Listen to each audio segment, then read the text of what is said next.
در دهه علاوالدین جماعت دهات فرخور ظریف شریفوف در برابر خوب نواختن دوتور همچنین در ساختن این اسباب خلقی هنرمند می باشد. این هنر او را بین همدیگان و بیرون از آن معرفی نموده است. بابای ظریف دکتر است. هنرمندی شغل بیرون از کاری او می باشد. وقتی دکتر کار میکردم چسکر رفتم میفر میگشتم یک مسافر دکتر میتراشید کالج خوش بعد همون چقدر میشتم در پیش نگاه میکنم آخر نشید در پیش شیشتم کالج خوش تراشید دوز میشه بعد یک اسباب یک تشاو یک کاج کرد پدر کم کرد خیستم ما همون چقدر سینم میتراشم هر باید چقدر تراشیدن میگم. در نمایش هنرهای مردمی که با اقدام کمیته اجرایی حزب خلقی دموکراتی تاجیکستان در ناحیه فرخور بخشیده به سال رشد سیاحی و هنرهای مردمی گذرانیده شد، همراه ظریف شریفوف هنرمندان دیگری دهه علاوالدین مسئول کارهای دستی خود را به معرض تماشا گذاشتند.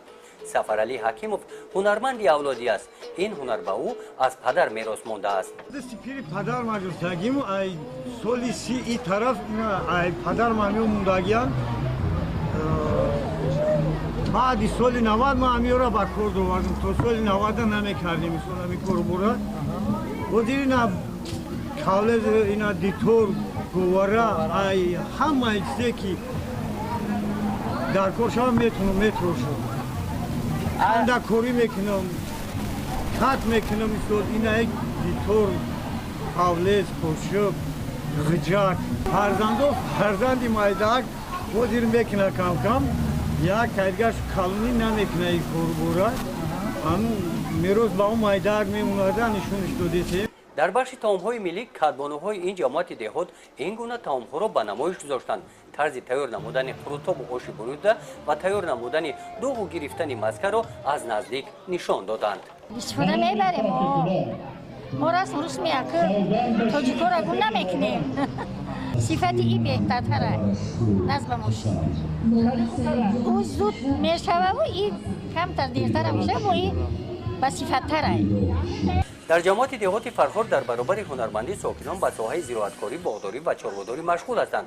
در برابر هنرهای مردمی در این روز نمایش محصولات‌های کشاورزان این جماعت دهات پیشکش مهمانان گردانیده شد. در این سمت دهقانان و چاره‌داران جماعت دهات فرخور با نتیجه‌های خوب استحصالی نائل گردیدند. محصولات‌های سبزیجاتی استحصال نموده کشاورزان این جماعت دهات بازارهای منطقه را با محصولات‌های تر و تازه تامین می‌نمایند.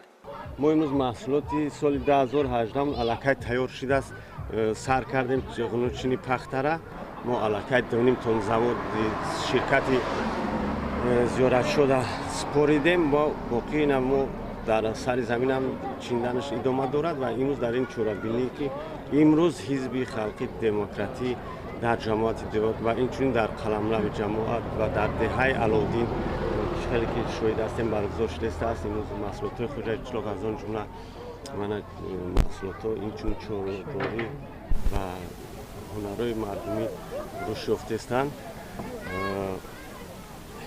اشتراک کرده است.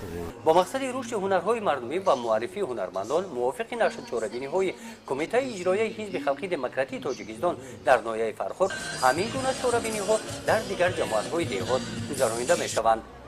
گزارش خواجه نظریف خدای نظر ظهورов از ناحیه فرخور برای برنامه اطلاعاتی نوید.